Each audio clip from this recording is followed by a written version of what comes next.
Olá, boa noite. O TN já está no ar e você confere em destaque na edição de hoje.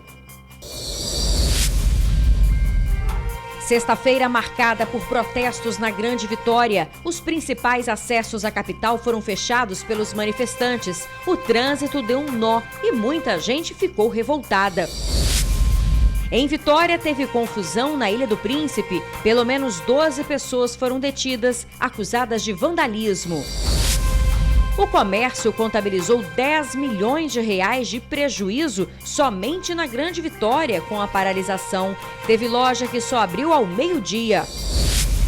Agente da Guarda Municipal é preso após ser flagrado bebendo ao volante e em frente à delegacia. E um passeio por um casarão de Vitória que nos permite entender como eram os costumes aqui no estado há mais de 100 anos.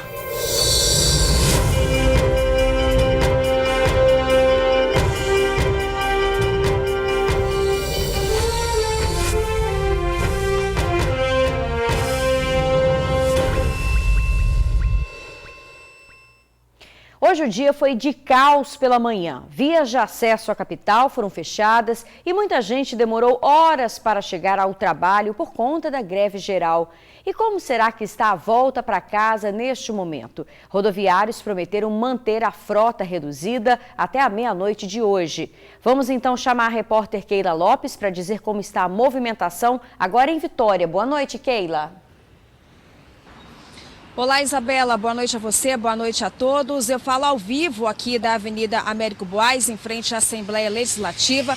Nossa equipe chegou aqui há cerca de 1 hora e já acompanhamos vários coletivos do sistema Transcol, também ônibus que circulam aqui no município de Vitória, além dos seletivos que já passaram por aqui. As pessoas estão embarcando normalmente. Eu conversei com pessoas que estavam aqui no ponto aguardando pelo coletivo e as pessoas embarcaram normalmente agora nesse início de noite. Muito diferente do que a gente acompanhou aí no início da manhã e também ao longo da tarde. As pessoas tiveram dificuldade, inclusive pessoas aguardaram mais de 40 minutos nos pontos de ônibus ali naquela região da Reta da Penha. A repórter Bruna Maria acompanhou aí à tarde a volta para casa. Vamos acompanhar a reportagem que ela preparou. Com a sexta-feira de manifestações em toda a Grande Vitória, muita gente teve dificuldade para chegar no trabalho. No fim da tarde, a preocupação era com a volta para casa. Na Reta da Penha, teve gente esperando por mais de 1 hora no ponto.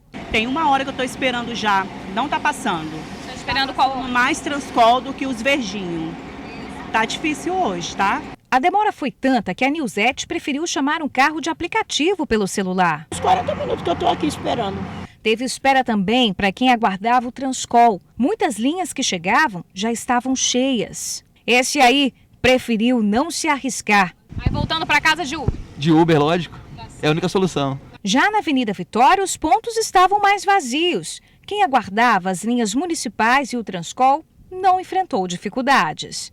Por enquanto está sendo, acho que por conta do horário de pico mais é 6 horas, 5 horas. A Ceturb informou que nos horários de pico, 70% dos ônibus rodaram atendendo à determinação judicial. 320 ônibus das linhas municipais de Vitória e Vila Velha estiveram nas ruas. Isabela, há pouco a Ceturb divulgou uma nota informando aí que todos os coletivos do sistema, toda a frota do sistema Transcol começou a ser normalizada a partir das 3h30 da tarde de hoje, logo ao fim das manifestações. Eu também conversei com o presidente do Sindicato dos Rodoviários. O sindicato não confirmou essa informação, apenas disse que a decisão judicial de manter 70% da frota no horário de pico, que vai até logo mais às 20 horas, e 50% da frota até a meia-noite de hoje. Esta é a informação do Sindicato dos Rodoviários sobre a circulação dos coletivos aqui na Grande Vitória. Volto com você. Muito obrigada, Keila. Olha, os principais acessos à capital foram fechados durante ainda a madrugada. O trânsito deu um nó hoje cedo e muita gente seguiu para o trabalho a pé. Teve também confusão no centro de Vitória. Com palavras de ordem e bandeiras, os manifestantes se reuniram no início da tarde na Reta da Penha, em frente ao prédio da Federação da Indústria e do Comércio, a Findes.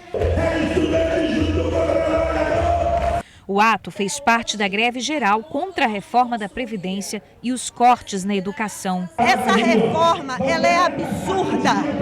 Nós precisamos garantir mais verbas num país que está sendo entregue. Este professor trouxe o filho, Vinícius, de 11 anos, para participar da manifestação. Manifestando não só por mim, mas pela geração dele que está vindo aí, né? Porque o que está sendo pensado para o Brasil vai prejudicar não só a mim, mas a ele também. O grupo se uniu a estudantes, professores e trabalhadores que vieram caminhando da UFES. Um trio elétrico ficou atravessado na pista, bloqueando os dois sentidos na Reta da Penha. O trânsito foi desviado. A Polícia Militar e a Guarda Municipal acompanharam toda a movimentação. O diretor do Sindicato dos Trabalhadores da UFES explicou as reivindicações e a escolha do local para o ato. Findes, para nós, é o coração financeiro do Estado do Espírito Santo. Nós pagamos muitos impostos e os nossos impostos ficam aqui, para o mercado empresarial. Em toda a Grande Vitória, foram 8 pontos de manifestação nesta sexta-feira. A Polícia Militar não soube informar quantas pessoas estiveram aqui na Reta da Penha, mas segundo os representantes do movimento, mais de 1.000 capixabas foram às ruas nesta sexta-feira. As manifestações começaram já na madrugada. Na terceira ponte, um grupo fechou todas as vias e colocou fogo em pneus. A polícia conseguiu liberar apenas uma pista sentido Vitória. O trânsito ficou complicado. O motorista enfrentou mais de 3 horas de congestionamento nos acessos à terceira ponte. Na segunda ponte não foi diferente. Tudo parado. Os manifestantes fecharam todas as pistas na frente da rodoviária de Vitória. Houve tumulto.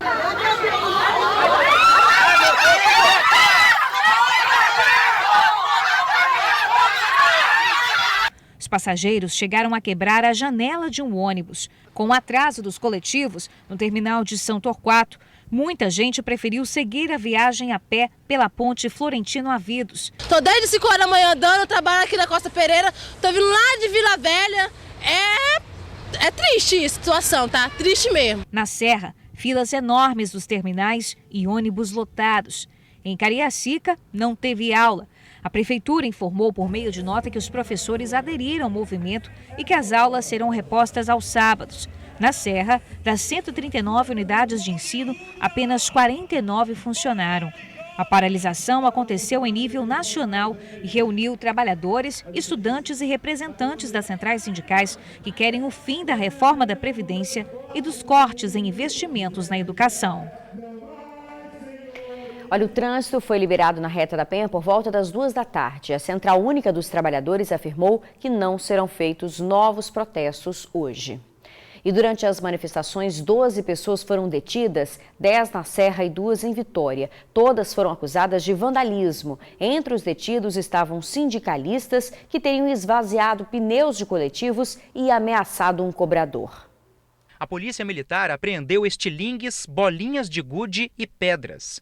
Logo no início da manhã, ônibus e vans que estavam levando trabalhadores para o serviço tiveram pneus esvaziados. Por causa disso, manifestantes foram detidos. Entre eles, 9 sindicalistas. Eles foram encaminhados para a Delegacia Regional da Serra porque teriam tido envolvimento com atos de vandalismo. Um outro, que acabou ferido, foi socorrido para o Hospital Jaime dos Santos Neves. No início da tarde, esse sindicalista saiu do hospital e foi trazido aqui para a Delegacia Regional da Serra para prestar esclarecimentos. Segundo a Secretaria Estadual de Segurança, de todos os detidos, 3 acabaram presos. O advogado que representa a categoria esteve no DPJ. Na minha opinião, não existe nem indício suficiente de autoria de que essas condutas teriam sido cometidas por eles naquele momento ali, no movimento paredista, no movimento grevista, muito menos prova de existência de crime, porque não houve crime. Fazer greve não é crime, parar a rua não é crime, se indignar com a reforma da Previdência não é crime. Olha, a Secretaria de Segurança do Estado disse que 4 ocorrências foram registradas durante a manifestação na Grande Vitória. Dos 10 detidos na Serra, apenas um foi autuado por paralisar trabalho de interesse coletivo, previsto no artigo 201 do Código Penal. Ele vai responder pelo crime em liberdade. Os demais detidos foram ouvidos e liberados. 2 homens suspeitos de atear fogo em pneu perto de um ônibus em Vitória foram detidos. Eles foram autuados em flagrante por incêndio, atentado contra a segurança viária e associação criminosa, e esses serão encaminhados ao presídio.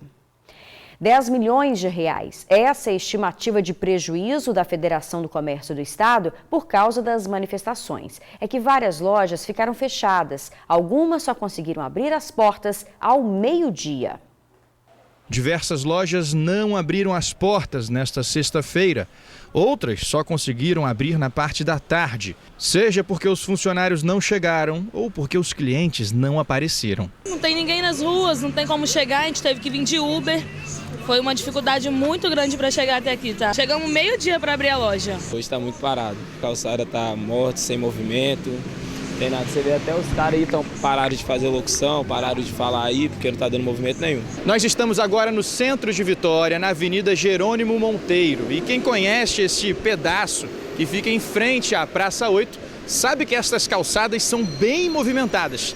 Mas como disseram os vendedores, hoje o movimento está fraco. E de acordo com a Federação do Comércio do Espírito Santo, esse dia perdido gera um prejuízo de até 10 milhões de reais para os comerciantes de toda a Grande Vitória. Impacta de 2 maneiras diferentes. A primeira é que as pessoas não conseguem ir trabalhar no comércio e os clientes também não conseguem ir às lojas.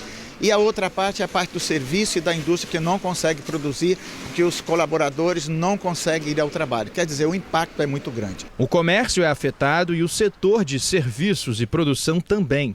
Mesmo com a situação dando uma acalmada na parte da tarde, o dia já pode ser considerado perdido por completo. Só no comércio aberto, na Grande Vitória, o prejuízo já é superior a 10 milhões. Se nós colocarmos isso tudo na economia do Espírito Santo, nós vamos olhar que é um número muito forte. No momento em que nós estamos já saindo de um ambiente que era um pouquinho pessimista para de enorme preocupação, e daqui um pouquinho nós podemos estar novamente muito pessimistas. Mas, como brasileiros e capixabas, quem tem conta para pagar vai à luta, com ou sem greve.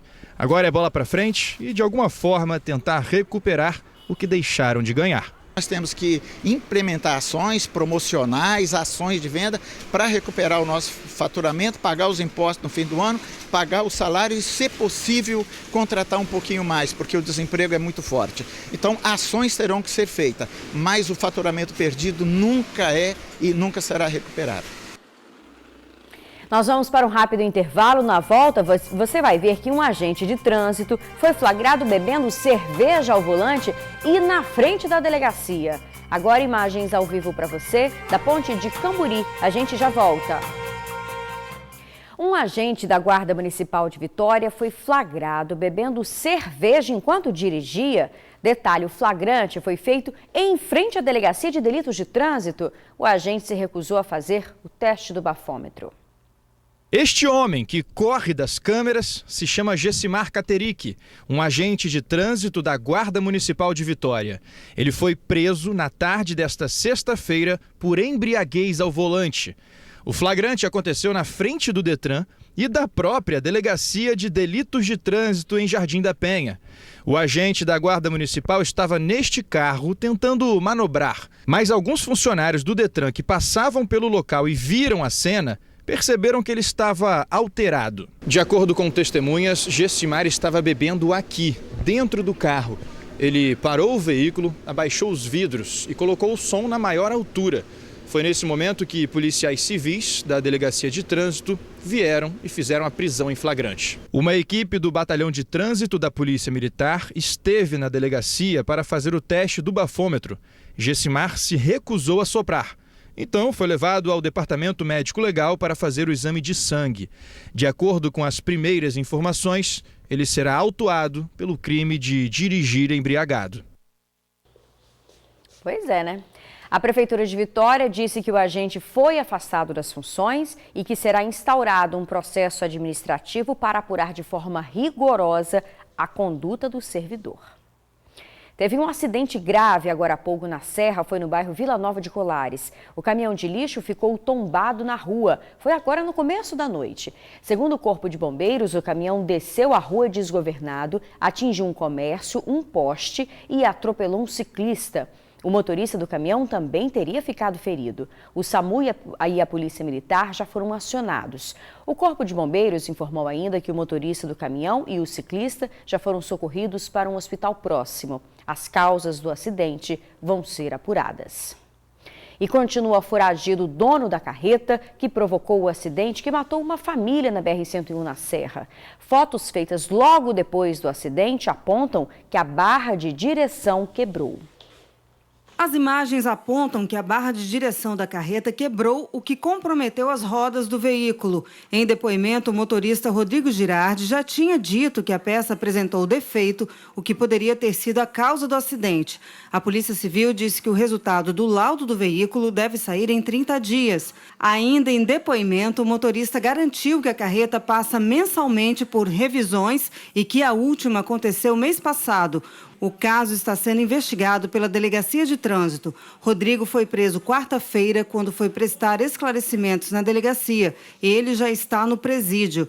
Já o dono da carreta, Emanuel Bersacola de Assis, de 37 anos, é considerado foragido porque ainda não se apresentou. A Secretaria de Segurança Pública divulgou uma foto dele como procurado. O advogado dos acusados, Ocilon Rios, disse que vai apresentar provas que inocentam os dois. O acidente aconteceu na última segunda-feira em Chapada Grande, na Serra. O casal voltava de uma viagem de férias do Nordeste com os 2 filhos quando foi atingido pela carreta. O condutor seguia no sentido Fundão quando perdeu o controle do veículo carregado com pedras de granito, tombou, invadiu a contramão e atingiu em cheio o carro onde estava a família. Daniele Martins, de 34 anos, Osineto Francisco Rodrigues, de 38, e Luca Martins Rodrigues, de 1 ano e 4 meses, morreram na hora. O outro filho do casal, Gabriel Martins Rodrigues, de 11 anos, foi socorrido e está internado em estado grave. Olha, Gabriel Martins, de 11 anos, continua internado em estado grave e precisa de doação de sangue. Quem puder doar pode ser qualquer tipo. A doação pode ser feita na unidade do Hemóis, em Maruípe, Vitória. Um homem flagrado agredindo um cachorro na Serra vai ter que se explicar à CPI dos maus-tratos na próxima quarta-feira. No vídeo, o homem está com um cão numa região de mata e com o animal amarrado, ele dá pauladas e ainda tenta enforcá-lo. O motivo das agressões seria porque o cachorro estaria com pulgas.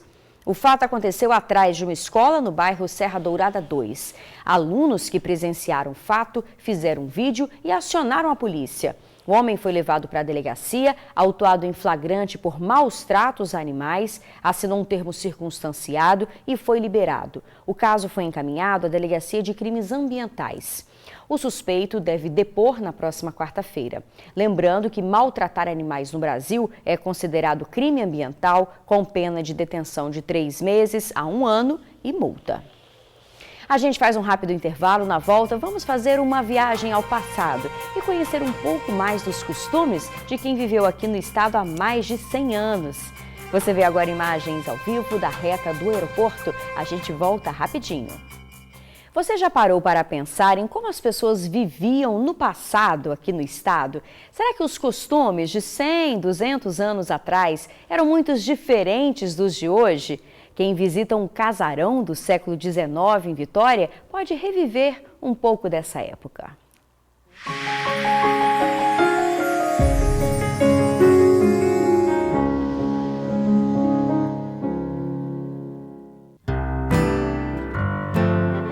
Esta foto mostra o bairro Jucutuquara no século XIX. O casarão que aparece na imagem está no mesmo lugar depois de mais de 200 anos. E hoje é o Museu Solar Monjardim. A residência, que era dos jesuítas, foi sede da Fazenda Jucutuquara, que deu origem ao bairro. O casarão foi dado como dote de casamento à família Monjardim. Talvez você conheça alguns dos descendentes do barão Alfeu Adolfo Monjardim, como a cantora de MPB Maísa. Meu mundo caiu, era assim. Passear pelos cômodos é fazer uma viagem pelo tempo. O acervo recria a ambientação das casas típicas da época, com pequenos detalhes do cotidiano de seus habitantes abastados, de família rica. O quarto do Barão de Monjardim era ambiente de intimidade.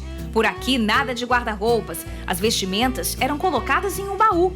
A sala era a área para receber os visitantes, lugar de exibir os utensílios caros da família, como talheres e louças. Na área de banho, uma cadeira que foi a precursora do vaso sanitário. Ao fim do dia, os escravos recolhiam e jogavam os dejetos dos senhores no rio que passava embaixo do casarão, onde hoje é a Avenida Paulino Miller. A diferença entre os pisos usados na casa e na cozinha é um indicativo de que ali era lugar dos escravos. Na varanda do casarão, uma espécie de capela. Aqui aconteciam celebrações religiosas. Todos os cômodos do casarão são interligados. Tem a área de intimidade da família, a área de convívio social. Detalhes de mais de 200 anos que ainda despertam a curiosidade. Só esse ano, o Museu Solar Monjardim recebeu quase 6.000 visitantes. Mas essa rica história não fica só aqui dentro. Ela ultrapassa as janelas e pode ser vista também do lado de fora. Esse entorno aqui, né, que se produzia na época, arroz, algodão, cana-de-açúcar, etc., foi reduzido, né, por conta do crescimento, especulação imobiliária. Hoje nós somos um parque público, né, aberto à população. São mais de 20.000 metros quadrados de área verde com árvores centenárias. As mangueiras ainda dão frutos que são distribuídos à comunidade. O solar, que foi tombado como patrimônio nacional, abriga canhões, entre eles um dos mais antigos do país. Mas o único museu federal do nosso estado anda precisando de manutenção. A manutenção básica, né, é feita. Limpeza, né, conservação, etc. Agora, a requalificação se faz necessária. A fazenda, que era casa de família rica, hoje abre as portas à comunidade. Quem entra aqui, bem no meio da cidade, tem um encontro com o passado, que no Museu Solar Monjardim se faz cada vez mais presente. Volta do mar, desmaia o sol e o barquinho a deslizar e a vontade de cantar. Céu tão azul, ilhas do sul e o barquinho, coração deslizando na canção.